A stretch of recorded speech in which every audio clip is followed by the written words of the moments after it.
राजा जनक के दो प्रश्न। पाप के कितने हिस्सेदार होते हैं? पाप की कमाई खाने वाला सुखी रहता है या दुखी? दोस्तों, ये बात मैं आपको दो तरह से बताऊंगा कि पाप के कितने हिस्सेदार होते हैं। पहले मैं आपको एक तरीका बताता हूं। ये बात जानना हम सबके लिए बड़ी ही महत्वपूर्ण है।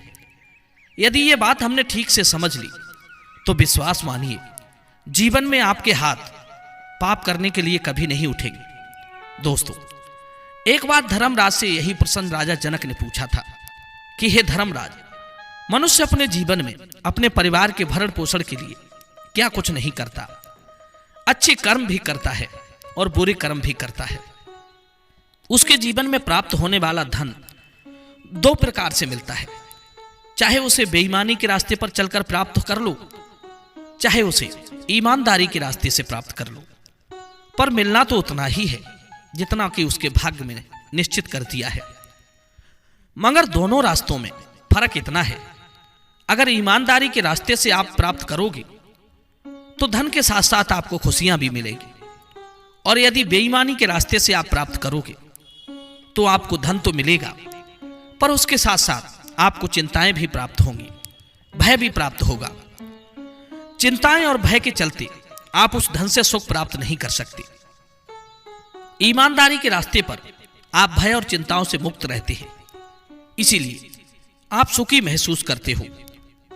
अब आपको तय करना है कि आप कौन सा रास्ता चुनते हो। रास्ता दोनों ही धन कमाने के हैं। ईमानदारी में सुख भी है और सम्मान भी। बेईमानी से धन तो मिल जाएगा, पर इज्जत और शांति नहीं मिलेगी। जो लोग दूसरों के धन को मिट्टी के ढेले के समान समझते हैं, जो लोग दूसरे की स्त्री को मां बहन के रूप में देखते हैं, जो लोग दूसरे के कष्ट को अपने कष्ट की तरह समझते हैं, उनका लोग सम्मान करते हैं। ऐसे लोग पूजा करने के योग्य होते हैं। और जो लोग चोरी, बेईमानी करते हैं, छीना झपटी करते हैं, दूसरे के धन को अपना धन समझकर हड़प लेते हैं, दूसरे की स्त्री को अपनी समझकर उसके साथ दुर्व्यवहार करते हैं, दूसरे को कष्ट देकर ही सुख तलाशते हैं, ऐसे लोगों से लोग नफरत करते हैं, उनकी निंदा करते हैं।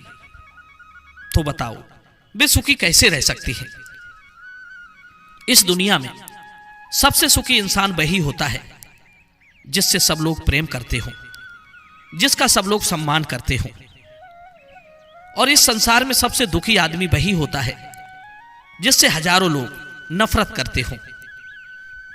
धर्मराज बोले, हे राजा जनक, अब मैं तुम्हें बताने जा रहा हूं कि पाप के कितने हिस्सेदार होते हैं। ध्यान देकर सुनो। सतयुग में एक बड़ा ही खूंखार डाकू हुआ था, जो राह चलते लोगों से उनका धन लूटकर उन्हें मार दिया करता था। हर समय उसका यही धंधा था। वो भी धन कमाता था, पर उसका रास्ता अधर्म का था, बेईमानी का था, पाप का था, दूसरों को कष्ट देने का था। आपके यदि किसी सुख में दूसरों को कष्ट पहुंचता है तो उस सुख से आप सुख की उम्मीद कैसे कर सकते हैं? डाकू भी दिन भर लूट खसोट करके, छल हिंसा करके जो धन इकट्ठा करता था, उससे अपने माता पिता, पत्नी और बाल बच्चों का पेट भरता था। लोगों को मारना और उन्हें डराकर लूटना, यही उसका पेशा था। एक दिन उसी रास्ते से नारद मुनि गुजर रहे थे। डाकू ने नारद मुनि को भी आगे से रास्ता घेर लिया और बोला, ए बाबा, तेरे पास जो धन हो वो चुपचाप मुझे दे दे, नहीं तो मैं तुझे मार डालूंगा। नारद मुनि ने कहा, ए भाई, मुझसे क्या मांगते हो? मेरे पास तो इस कमंडल और बीड़ा के सिवाय कुछ नहीं है, और तू अपना ये खड़ग अपने पास ही रख ले। तेरे इस खड़ग से मैं नहीं डरता। डर तो उसे लगता है जिसके पास कुछ खोने को होता है। मेरे पास तो कुछ खोने को है ही नहीं, तो मैं तुझसे क्यों डरूं? रही धन की बात, तो तुझे जिस धन की जरूरत है वो धन मेरे पास नहीं है। मेरे पास जो धन है उसे तू मेरे टुकड़े टुकड़े करके भी नहीं छीन सकता। वो धन मेरे मन में है, मेरी आत्मा में है। यदि किसी को उस धन की जरूरत होती है तो मैं उसे स्वेच्छा से दे सकता हूं। यदि तुझे वो धन चाहिए तो तू बता। उस धन को कोई लूटना चाहे तो मैं खुशी से लूटने को तैयार हूं। बता, क्या तुझे मेरे उस धन की जरूरत है? डाकू ने देखा कि मेरे डर से लाखों लोगों की घिग्गी बंध जाती है, मलमूत्र छूट जाता है, पर इस साधु के चेहरे पर तो डर का नाम ही नहीं है। ये तो निडर होकर मेरी आंखों में आंखें डालकर मुझसे बात कर रहा है। साधु को बेखौफ देखकर डाकू ने अपनी खड़ग अपने म्यान में रख ली और बोला, ए साधु, तू कौन है जो तुझे मुझसे डर नहीं लग रहा है? नारद जी ने कहा कि मैं अपना परिचय तो तुझे बाद में दूंगा, पहले तू बता, तू कौन है और तू ये पाप कर्म क्यों करता है? तब डाकू कहता है कि मैं एक डाकू हूं और मैं लोगों को लूटकर अपने माता पिता, पत्नी और बच्चों का पेट भरता हूं। नारद जी ने कहा, ए भाई, मुझे एक बात बताओ, तुम जिन अपने परिवार वालों के भरण पोषण के लिए जो ये पाप कर्म करते हो, क्या तुम्हारे घरवाली तुम्हारे इस पाप कर्म में हिस्सेदार हैं या नहीं है, या फिर तुम ही अकेले अपने सिर पर ये पाप चढ़ाते हो? डाकू बोला, नहीं नहीं, मेरे पाप कर्म में मेरे सब घर वाले हिस्सेदार हैं, मैं अकेला नहीं हूं। नारद जी बोले, ये बात तो तुम कह रहे हो, क्या तुमने अपने घर वालों से यह सवाल किया है कि तुम्हारे पाप में कितने लोग हिस्सेदार हैं? कभी तुम चोरी करते राजा के हाथों पकड़े गए तो राजा तुम्हें दंड देगा, क्या तुम्हारे दंड में तुम्हारे घर वाले शामिल होंगे?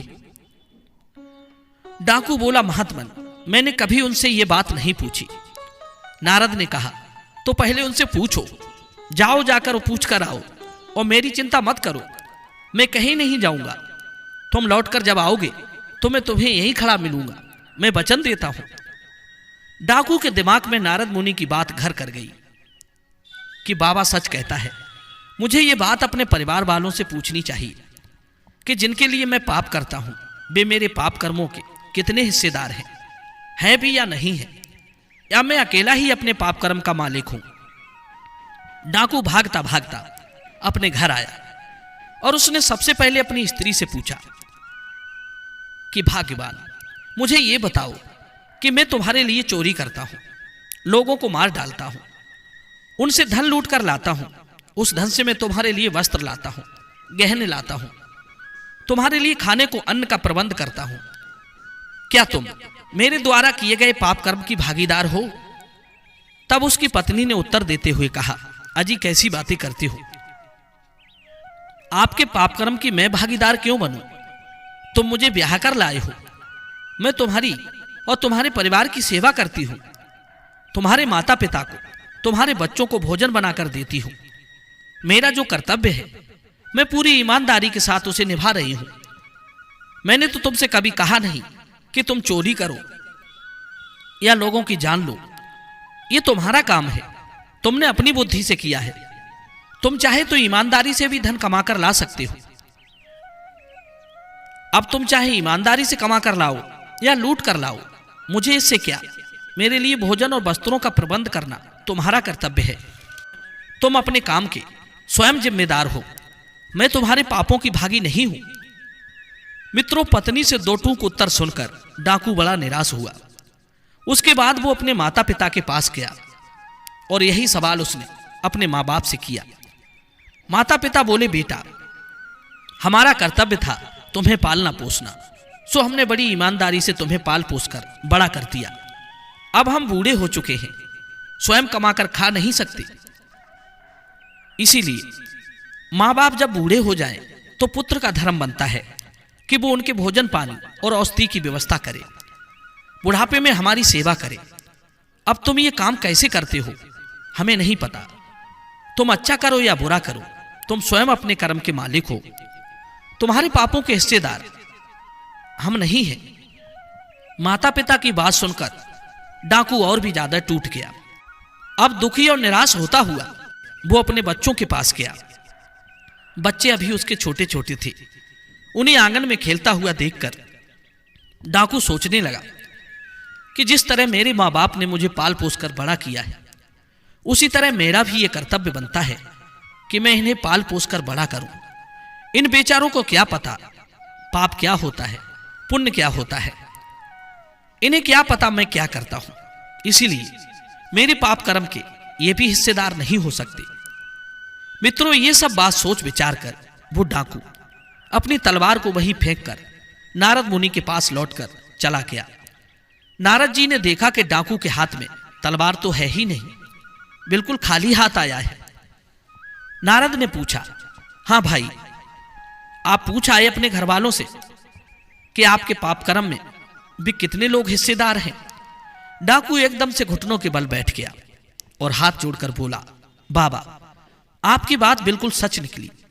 मेरे पाप कर्म में हिस्सेदार होने के लिए कोई भी राजी नहीं हुआ। सब ने मुझे दो टूक कह दिया कि तुम्हारा कर्म तुम जानो। अब मेरी आंखें खुल गई हैं। कोई किसी के पाप का हिस्सेदार नहीं होता। आज तक जिस परिवार को पालने के लिए मैं लोगों के घरों में डाका डालता रहा, उन्हें मारकर लूटता रहा, पर वही परिवार मेरे पापों में सहभागी नहीं हुआ। आज तक मैंने न जाने कितने पाप किए हैं। हे बाबा, अब आप मुझे कोई ऐसा उपाय बताइए जिससे मुझे मेरे पापों से छुटकारा मिल जाए। नारद जी ने देखा कि डाकू को अपने किए पर भारी पश्चाताप हो रहा है। तब नारद जी कहते हैं, हे वत्स, आदमी अच्छा करे या बुरा, वो अपने कर्म का स्वयं मालिक होता है। उसके अच्छे बुरे कर्मों का परिणाम उसे स्वयं ही भोगना पड़ता है। आपका चाहे कोई कितना ही सगा क्यों ना हो, तो भी वो आपके पाप कर्म में हिस्सेदारी नहीं ले सकता, न पुण्य कर्म में। अगर आप चाहो कि आपके घर में 4 सदस्य हैं और उन चारों में एक आदमी भगवान का जप तप और पूजा पाठ करता है और उसके जप तप का फल बाकी 3 को मिल जाए, तो ऐसा नहीं हो सकता। एक आदमी की कमाई का धन चारों भोग सकते हैं, पर कर्म का फल चारों नहीं भोग सकते। धर्म मार्ग में तो अकेला ही सफर तय करना पड़ता है। इसी तरह पाप कर्म का भी हिसाब है। किसी के पाप का दंड किसी और को भोगने को नहीं मिलेगा। मित्रों, अब बताता हूं मैं दूसरा तरीका कि पाप कर्म के कितने हिस्सेदार हैं। मान लीजिए किसी ने किसी के कहने से किसी जीव की हिंसा कर डाली, तो उस पाप में जितने लोग लिप्त हैं या उनका थोड़ा भी सहयोग है, तो वे सब पाप के बराबर हिस्सेदार कहलाएंगे। पहला पाप का हिस्सेदार वो है जिसने जीव हिंसा का अनुमोदन किया, उसे मारने की अपनी सहमति जताई। दूसरा पापी वो है जिसने जीव को मारा। तीसरा पापी वो है जिसने उसे जाल में फंसाने में मदद की। चौथा पापी वो है जिसने उसे खाया। पांचवा पापी वो है जिसने उसे पकाया, और छठा वो है जिसने उसका बंटवारा किया। मित्रों, इस तरह से पाप कर्म में जितने लोग निर्लिप्त थे, वे सब हिस्सेदार हैं। मान लीजिए अगर किसी अधिकारी ने किसी से रिश्वत ली और इस रिश्वत में छोटे बड़े सभी अधिकारी कर्मचारी साझेदार हैं, तो उस पाप के वे सभी भागीदार हैं। धर्मराज बोले, हे राजन, उधर जब उस चोर को अपने बुरे कर्मों का एहसास हुआ, तो उसने नारद मुनि से अपनी मुक्ति का उपाय पूछा। नारद ने उसे राम राम जपने का उपदेश दिया, पर उसके मुख से राम राम की जगह मरा मरा निकलता था। उसने मरा मरा जपते जपते अपने शरीर को सुखा दिया, और एक दिन वो मुक्ति को प्राप्त हुआ। उसके सारे पाप नष्ट हो गए।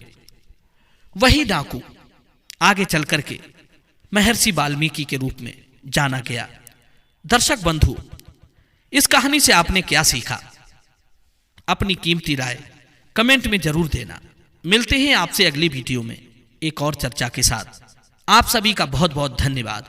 जय श्री कृष्णा।